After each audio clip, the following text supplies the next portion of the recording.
Nakakalungkot na isang bagay na ating ipinaglaban para sa Pilipino, hindi maibibigay po sa dating Pangulo na minamahal ng marami. Ganyan ba po ang dapat na trato sa taong minahal ang bayan at minahal din ng taong bayan? Ilang beses na po nagsinungaling si now Brigadier General Jean Pardo. Sana po, ma'am, bilang spokesperson, totoo lang po ang sabihin mo, alang-alang sa bayan. Your duty is to be loyal to our flag and to our country. Minahal namin kayo ni dating Pangulong Duterte. Sana, konting respeto lamang po. Kung nagawa nyo yan sa akin, magsinungaling, mas nagagawa nyo po yan sa ibang tao. Respeto lamang sana. Gaya ng pagrespeto at pagmamahal namin sa uniform personnel.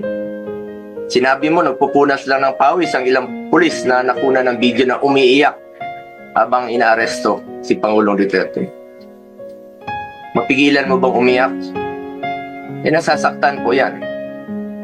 Doon lamang po tayo sa katotohanan at piliin nyo lang laging magsabi ng totoo alang-alang sa bayan. We must always entrust our loyalty to the Filipinos, to our flag, and to our country. Yan naman po parating sinasabi ni dating Pangulong Duterte sa inyo. Just be loyal to our country and to our flag. Di na niya kayang tumakas. At alam niyo po yun. Di na niya kaya kayong takbuhan. Dahil hirap na nga siya maglakad, nagsusungkod na nga lang po siya. Imbis na umunlad, bigla tayong umurong. OFWs, pinapauwi natin. Noon, ginagawa natin ang paraan. In fact, si dating Pangulong Duterte, sumusulat yan sa mga king o sa leader ng ibang bansa para makauwi.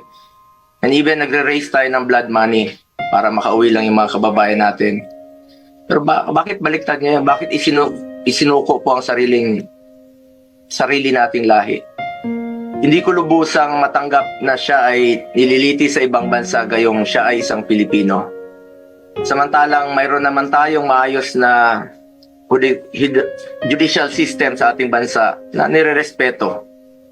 Kung consistent po ang gobyerno sa posisyon na ito na hindi kilalanin ang jurisdiction ng International Criminal Court, bakit hinayaan po nitong ma-implement ng warrant of arrest ang Interpol mula sa isang korte na hindi naman natin kinikilala?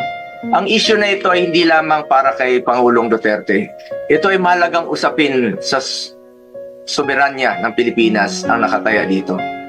Alang-alang sa ating mga bayaning nagbuwis ng buhay upang makamit lang ang ating kalayaan.